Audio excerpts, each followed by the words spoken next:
Okay, well, hello everyone, and welcome to Bradford's Mobility, Connectivity and Lifestyle Deep Dive. So this afternoon we're going to hopefully delve deeper into the topic and look at some of the challenges that were presented here in Bradford. Hopefully it's going to be a fruitful afternoon where we can share, learn from each other and go away totally inspired. We're not going to do introductions, but can I please ask everybody to use the chat function and type in a little biog throughout the course of the afternoon, and if everybody could just go on mute, that'd be great. So the afternoon session is going to be split into 3 sessions, and the first session will be kicked off by my colleague Richard, who'll give a short presentation where he'll be setting out the local health challenges that we're based here in Bradford. This will be followed by a presentation by Emma, who's also a colleague and our cycle and active travel champion. She'll talk about our initiatives and responds to some of our challenges here. We've got a slight change to the original agenda, and our third speaker is Chris Bend. Chris is an ear, nose and throat surgeon and a cancer specialist. He's a clinical lead at Well Bradford, and he's a health ecologist and one of our local group members, and absolutely passionate about making a difference at local community level, as well as the work that he does in Greener Girlington. I'll close the first session with a quick presentation on how we've used health research to deliver active spaces. You'll have an opportunity to ask questions at the end of each session, but please feel free to put them in the chat as we go along if you would like. So after a short brief, Emma will introduce our second session in the afternoon, and I'm really excited about our thematic expert, Brian Deegan, who will give us a presentation on active travel innovations and tools that assist designers and decision makers. And then our final session will be introduced by Richard, and he'll have an interactive session where he'll be asking you all to input into how we can engage active travel within our local communities and visitors to the district. But before I give the floor to Richard, a short welcome message from our Chief Exec, Kirsten England. Well, good morning, colleagues and friends from across Europe, and a very warm welcome to our urbact delegates to Bradford, this large city in the north of England, a city and district indeed built on the energy of the Industrial Revolution, an immigrant city, a place where people from across the world came to make a better life for themselves and their families. And that remains true to this day. It's why we are now the youngest city in the United Kingdom, with a third of our population under the age of 19. We're a place where 150 languages are spoken. We're a place of entrepreneurialism, a place of many digital natives. As I often say, you know, with the youngest city in the country, and many of them from entrepreneurial families, globally connected, and all with incredible digital skills, we are a very attractive proposition in terms of the regeneration of the UK economy. But we are also grappling with the legacy of industrial decline, of high levels of poverty relative to UK levels, ill health, levels of ill health and shortened life expectancy, poor housing. And despite being 60% rural, our urban core, within which most of our population live, has very poor infrastructure for active travel. We have very high levels of obesity, diabetes, low levels of participation in physical activity. I often see that we are the kind of place where people own and use more cars than almost anywhere else in the country. So active travel has to be at the fore of our thinking about how we create higher levels of health and well-being for our population, and also manage the consequences for the climate of this kind of use of the car. So we're working hard on modal shift. We're making very significant investments in both the infrastructure, which enables active travel, and the kind of investment around people's confidence and ability to be more physically active. So whether that's investment in walking routes, off-road cycling, using our kind of, in fact, from our industrial legacy of canals and bridle paths, and also public parks. We're using the highway network, reprioritising public transport and cycling in terms of the use of the public highway. And we're making progress along that journey, but we have much to learn, and we look forward to the day's events and to hearing from you all. Thank you.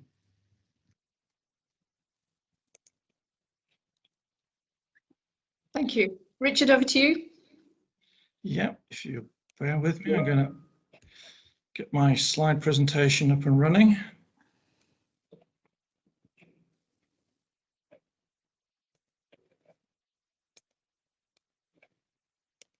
So, hopefully people can now see my slides.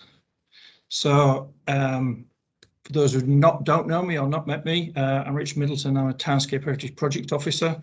So I'm running a regeneration scheme in part of the city centre. And I'm going to just do a little bit of the background on some of the public health challenges that Bradford faces. Actually, the Chief Executive has stolen a little bit of my thunder in quoting some of my statistics, but we'll give it a go. So as Kirsten said, we're a northern city. If you actually look at a map of the UK and put a pin roughly in the middle of it, you're not going to be far away from hitting Bradford.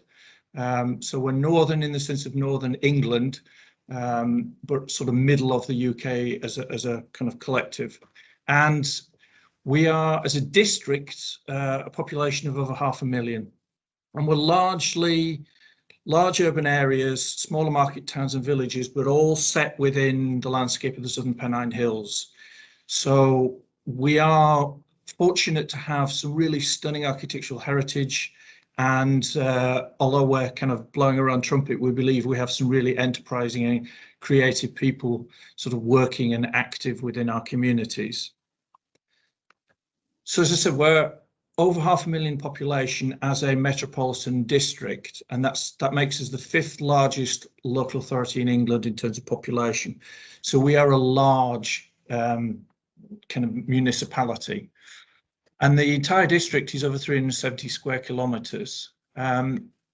Almost 10 billion local economy, which makes us the 11th largest in the UK, and 10 million visitors a year, reflecting the fact of that rich architectural heritage that I mentioned, is quite a source of our tourist income. So although we're talking about 10 million visitors a year, that's 10 million visitors, business and tourism.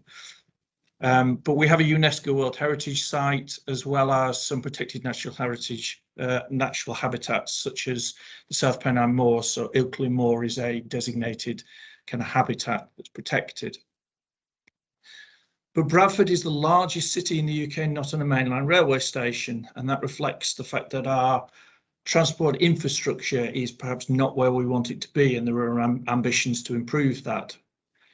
As Kirsten said, we're a very young population, so we have the 4th highest percentage of young people in England. Almost a quarter of the population is under 16, a third of the population under 20. And ethnic minorities form a third of the population of the district, with almost 20% of the population of Bradford kind of identifying themselves as being of Pakistani origin. But that comment that I made about the split between rural and urban is an important distinction, because almost 2/3 of the district is rural and a third is urban. And it's our urban areas that are the ones that are most challenged. So as you can see here in grey, this is the extent of the urban, but you can also see how large parts of the district are in fact open countryside. And that is also defined in how deprivation is spread across the district. In England, the government calculate what's called an index of multiple deprivation, which looks at various criteria from employment, income levels, housing standards, access to green spaces. So it's a kind of broad spread metric that looks at deprivation. And as you can see from the map, our urban areas are amongst the 10% most deprived in the UK. So 27% of the population is amongst the 10% most deprived places in England. But some of our rural communities are amongst the most affluent and successful. So they're 6% of the population live in the 10% least deprived areas in England. So we have great disparities between our rural and urban communities. So as a whole, notwithstanding the fact that we have some parts of the district that are thriving, as a whole, the district is ranked the 5th most income deprived and the 6th most employment deprived in England. The average life expectancy in Bradford district is just over 80 years for women and nearly 80 years for men, but the healthy or disability-free life expectancy is only around 60 years. But again, this kind of damning fact of the split between our rural and urban communities is that women born into the least deprived areas can expect to live 9 years less than the average for the district, and men, it's almost 11 years less. So we have this real disparity between our urban and rural communities. Over a quarter of the population is classed as physically inactive. Almost 2/3 of the population, of the adult population, is classified as overweight or obese. And rather worryingly, 22% of children are living below the poverty line, and almost a quarter of our children who are at primary school age, 10, 11 years old, are classified as clinically obese. In January 2019, the council declared a climate emergency, recognising the threat of climate change on our community, and built into its sustainable development plan, which includes a lot of broad spread tools and ideas of how we will combat climate change, is an ambition to improve air quality, health and well-being, and in particular also to promote reductions in the use of cars and greater safety on our streets. But also there's a desire to get the community to engage more with our green infrastructure, to actually engage more in an understanding of biodiversity and the environment. So there are broad ambitions for the council as how we kind of combat some of these tracks. And the Breathe Better Bradford campaign is one of these streams, which is looking at essentially some of the key areas where we have air pollution from vehicles. As of next year, we'll go into a clean air zone by which polluting vehicles will actually have to pay a surcharge to enter those areas. And that's hoped that it will combat some of the issues that we have. As a kind of broader community working with healthcare partners, there's something called the Joint Health and Wellbeing Strategy for Bradford and Airdale. So this is a combination of both the council, but also its healthcare partners in the sense of the NHS teams and the social care teams as well. And within their strategy, there are clear outcomes to try and develop a scenario in which children have a great start to life, that we're addressing mental health issues. We're also trying to address this disparity between parts of the district that are thriving and those that aren't, and trying to kind of deliver an aspiration that Bradford is a healthy place to live, work and learn. And buried within those outcomes is a particular point that says that we're seeking to get improvement to our built environment to make it easier to walk and cycle. A new urban green space makes it easier to meet, play, connect to nature and be active. So these aspirations are already being embedded into the high-level strategies that affect Bradford district. So that's, if you will, the broad spectrum of, I think, the public health challenges that we're facing. And I think at this stage, I'd like to hand on to Emma. Yes, hello everyone. You've probably not met me before. So I'm Emma Young. I'm Bradford Council Cycle and Active Travel Champion. This is a new role within the council, and I started back in November last year. And I think this is, with this new role, it's a reflection of the importance that the council is placing on active travel. So this afternoon, I'm just going to give you a bit of background of the history of active travel within Bradford and where we're hoping to go with it in the future. So here we've just got a few pictures of some of the historic cycling infrastructure that we've got within Bradford.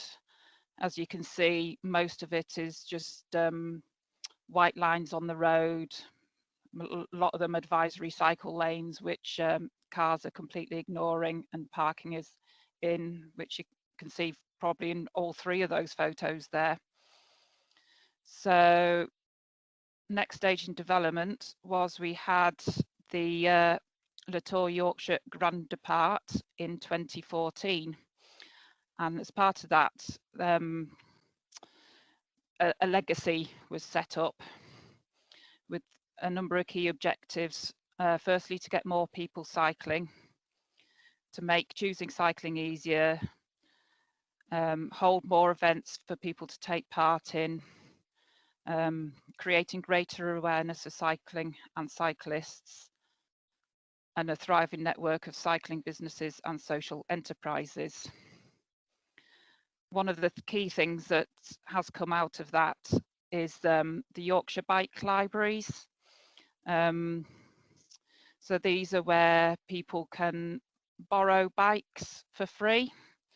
I think there's around 5,000 bikes across Yorkshire as a whole, and within Bradford itself we have, I think it is 7 bike libraries and 1 location where people can actually donate bikes, and they can get repaired and loaned out to people.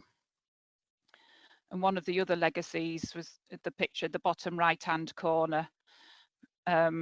We used to hold an annual event where roads were closed within the city, so families could enjoy a traffic-free environment, and you would get hundreds, thousands of people coming to those events on the day.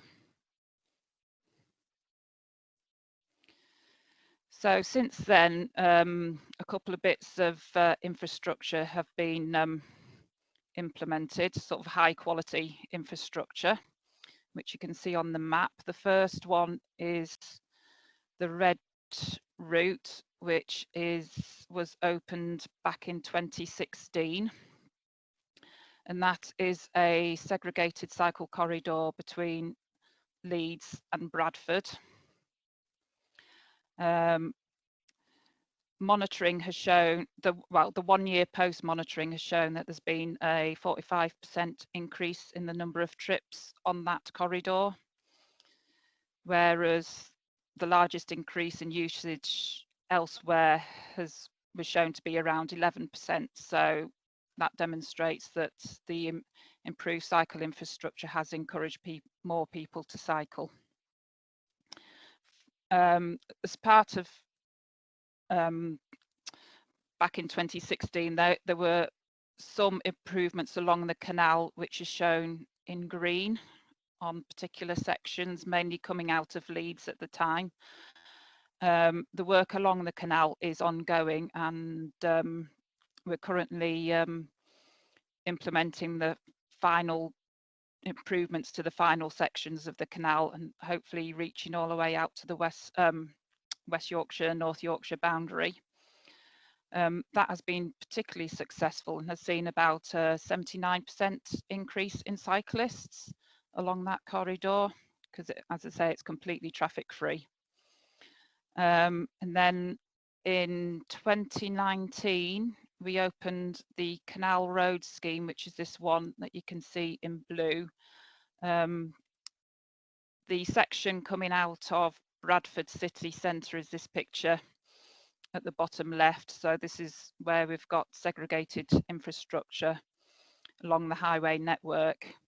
And then as you get to about a midway point, it turns into a complete traffic-free greenway that carries all the way up to one of our market towns of Shipley.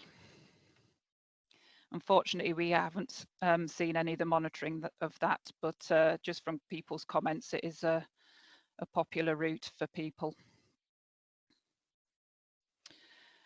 So at the moment, the Department for Transport has released funding as part of COVID-19 response called the Active Travel Fund. We're currently implementing tranche 2 of the schemes. The emergency schemes were implemented and opened in autumn of last year. So as part of that scheme, there's a number of infrastructure schemes that we've implemented, which include cycle parking across the district. We're about to introduce 11 school streets across the district. Also going to introduce 3 active travel stroke low traffic neighbourhoods in 3 very different areas across the district. We've also implemented some pop-up cycle lanes, which you can see in this picture here with orcas. These were part of the Emergency Active Travel Fund. And then going forward, we're going to be bringing more segregated cycleways forward, and also a number of improved footway schemes. To complement all this, the West Yorkshire Combined Authority is also delivering some behaviour change measures that you can see here, sort of ranging from adult cycle training, community grants for cycle walking schemes, bike-friendly business grants where businesses can apply to get parking and shower facilities. We've got a health-based referral cycle training scheme about to be implemented.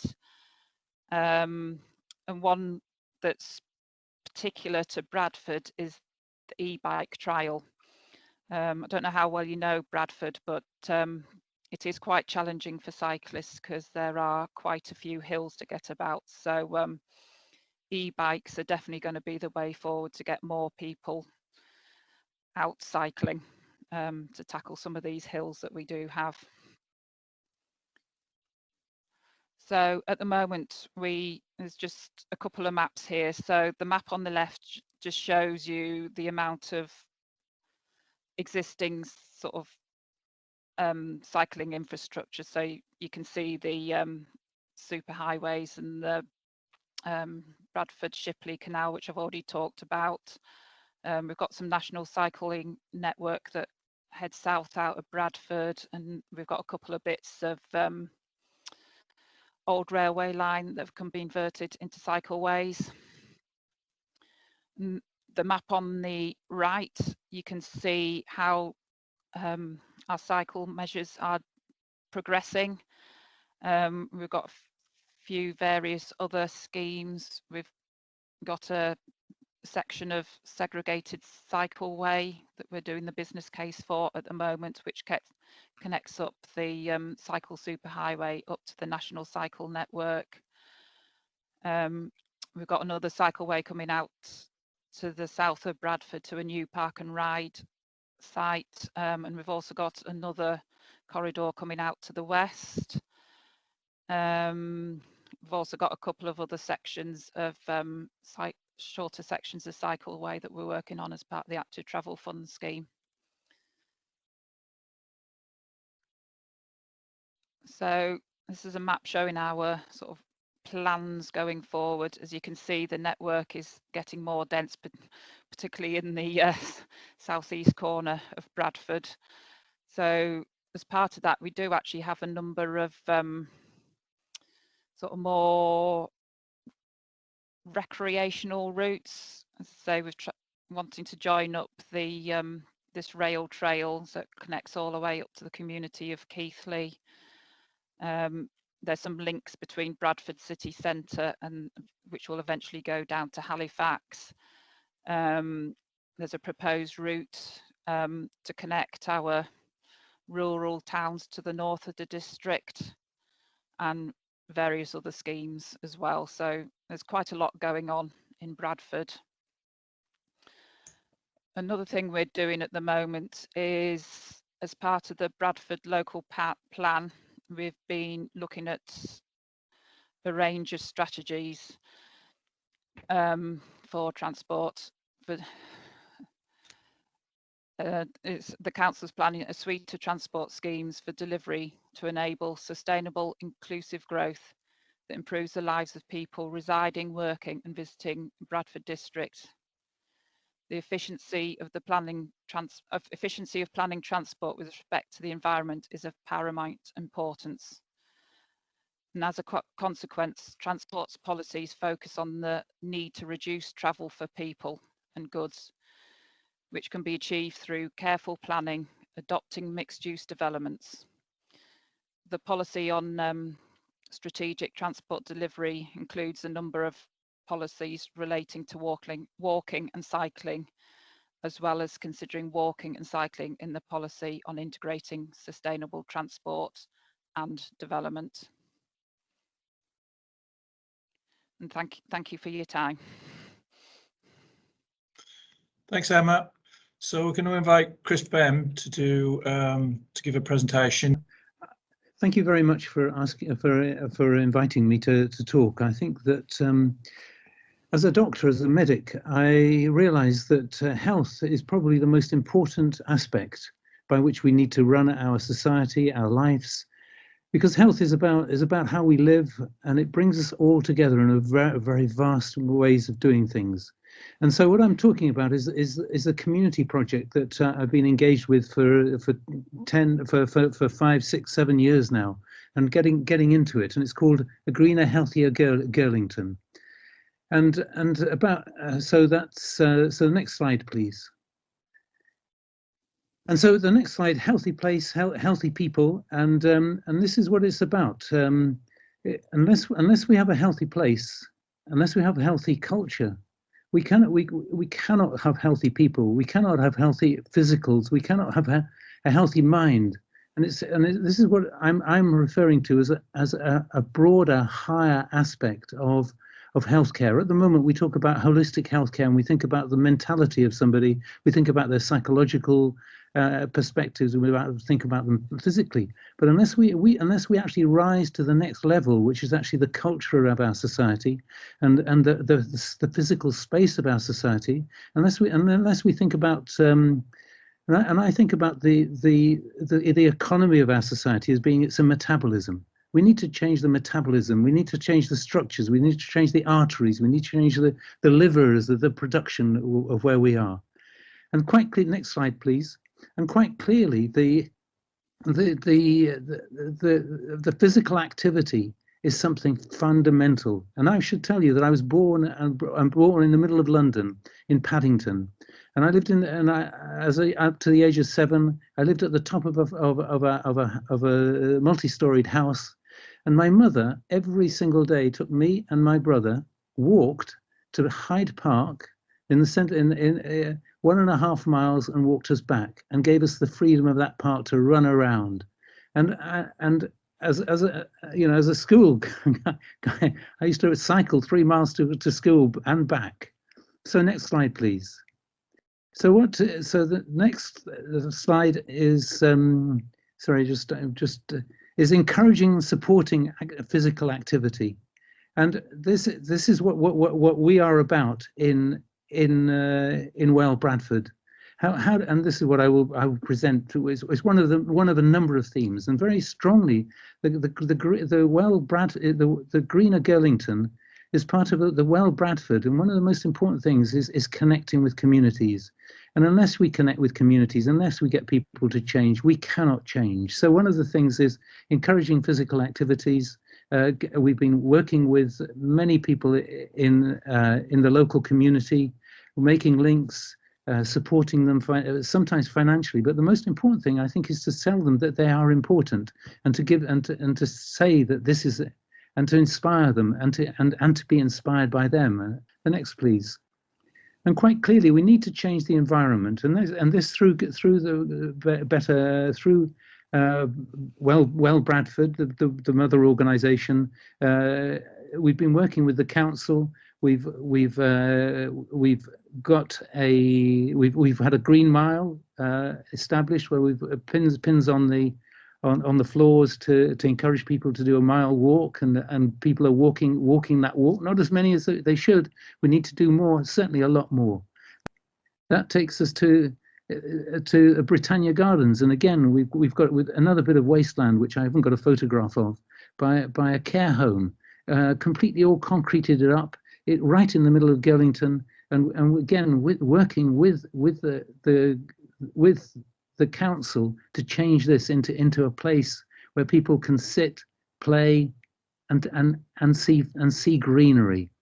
And then the one thing that I really am wanting to inspire is actually this bit is the West Park. Girlington has got about 20,000 people. It's got very limited green space, but there is this park, not very big, and what we want to do is to engage with the community. And I should say, and I haven't talked about that, about our engagement with the community, and there's been lots of trials, errors. But I particularly, we all do, recognize the importance. Unless you engage with people, get them on our, get them to they ask the questions, they know the solutions, and that takes me to what Girlington has done in the community projects. It's allowed me to help change them. Well, what I'd like to think is trying to change the narratives. And unless we change the ways, as we say, the way we think, unless we're the way to change the way we talk, we will not change fundamentally what we do. And so, just what we have done through the Well Bradford, we did. Next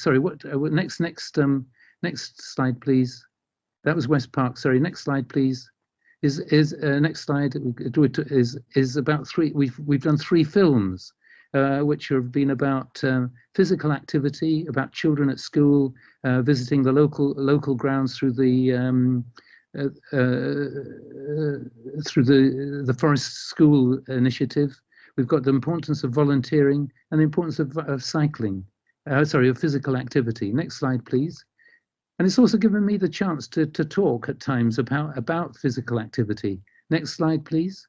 And this was something I gave a talk about when there was a national forum at Bradford about active cities, cycle cities, and I gave this talk, and I suggested that Bradford could actually be the pioneer electric assisted cycle, the model for other cities, because we're a very hilly city, and it's just so difficult. If we go back one slide, please.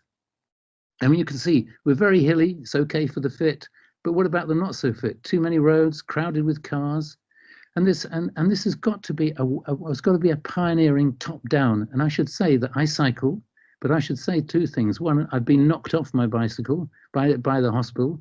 I've also had a heart attack, and when I think about why I had that heart attack, one of the reasons I think is actually because I cycle in the city, and the air pollution in the city I think has got my heart, because I eat pretty well. I'm physically fit. There's no real family history of heart attack. So that takes us to the other. And now very quickly going to run you through next one, please. Next one is that learning from others. And I think this is what takes us. And and when I gave the talk, I talked about 3 cities: Amsterdam, Copenhagen, Bogota. And I will run through them very quickly. Amsterdam, please. Next one is Amsterdam. The cycling began in Amsterdam because the residents said, there are too many of our children playing on the streets, cycling on the streets and getting killed. And this was it was initiated by the population. Next one, please. And at the moment, and as they say, it's in our genes. It's not in our genes. It's because we built it. And we in the council, this is what we've got to do. Next one, Copenhagen. This was top down from the council. They recognised that there was too many cars on the road, and so again. And next, please. And just showing you over how quickly, in 2001, they initiated their cycle policy. And now apparently Copenhagen is the most cycle-rich city in Europe, apparently. And then the next one, please. The next one is Bogota, who introduced the cyclovias, in other words, the roads which are closed and just for cycling. And that takes me actually to something, the second to last slide, please. Next one, please. Is the guy? Sorry, that's me finishing. Let me just. Is this Enrico Penalosa, who was asked? He was the road system in Bogota was actually terrible, and he was asked by those who got cars, and they asked him, "Can you please improve the system for the cars?" And he said no. He said, in fact, he said I will. He said no. I'm going to improve it for the people. And as he said, an advanced city is not one where even the poor can use car, but rather one where even the rich use public transport. And I think should inspire us all, which takes us to the last slide. A cycle city, yes. And an electric city cycle where people are proud to walk, run and cycle. So thank you very much. As all the presentations before me have kind of set the scene, Bradford has had some real health challenges. Diabetes, coronary heart disease, infant mortality being the main ones. And some of the rates were alarmingly high compared to some of the other cities. And Bradford really needed to understand why these particular cases were higher, and also why certain ethnic groups were more prone to these illnesses.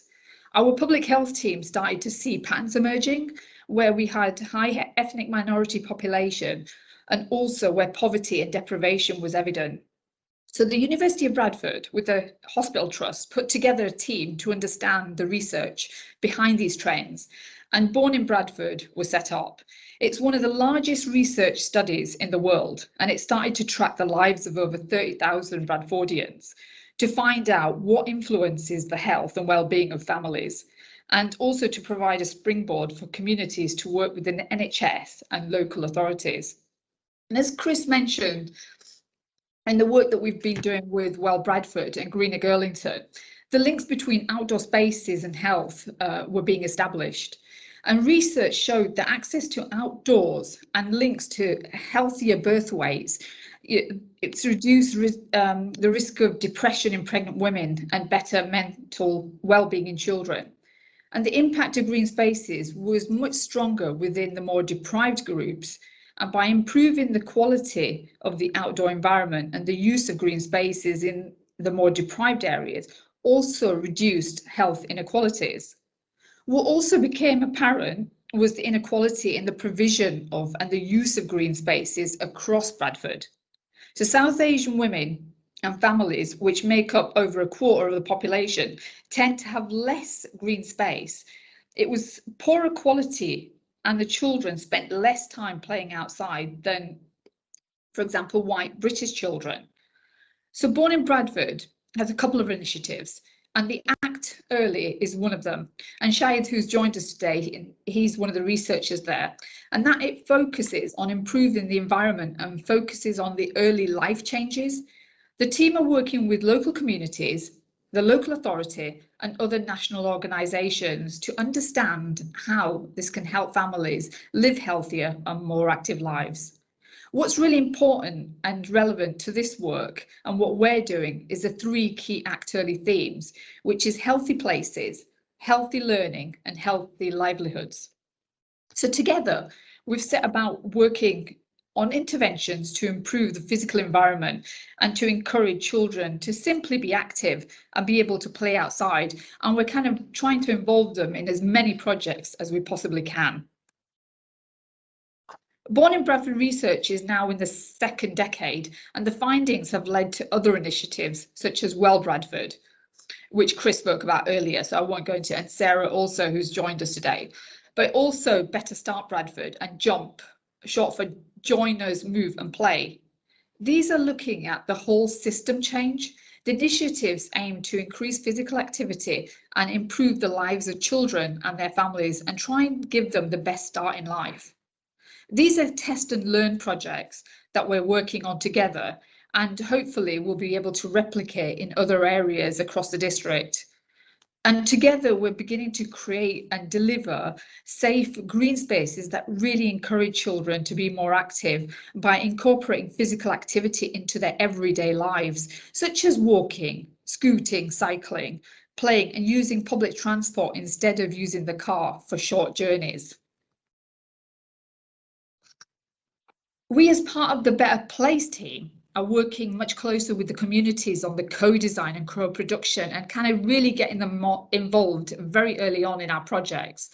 We're creating welcoming outdoor spaces and doorstep play. We're linking paths and desire lines. We're creating toddler trails and waymarked routes which feature places of interest on the way and encourage children to play and stop. We're creating sculpture trails and routes that are playful spaces. We're making sure that green spaces are litter and rubbish free. We're also looking at lighting to make it safer.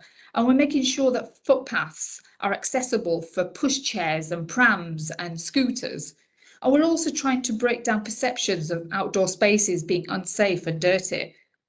But what we're doing is creating events and activities to encourage people to spend more time outside, to show parents simple ways to encourage their children to really enjoy being outdoors and active, no matter what the weather is like. And that cycling and walking is not just for people who can't afford a car. The JUMP, which stands for Join Us, Move and Play, the work with JUMP is a whole system neighbourhood approach to increase the level of physical activity of children between 5 and 14 years old and their families. And as well as investing in redeveloping green spaces, the work that we're doing with JUMP is investing in a considerable amount of resource in bringing about behavioural change that will ensure that lasting and sustainable impact. JUMP's not only regenerating physical spaces such as the parks and wasteland and common ground, but it's also trying to regenerate local people. It's not just about increasing opportunities, but also work on the capability and motivation of the people. This has taken the form of direct community engagement, provisions, working in schools, working with key stakeholders, in mosques and community centres, to co-design and create appropriate services while upskilling local residents, parents and children. So this last slide is a space that we've created recently, and each panel has information on it about being active and all the health benefits. And this is kind of some of the change that we're now making.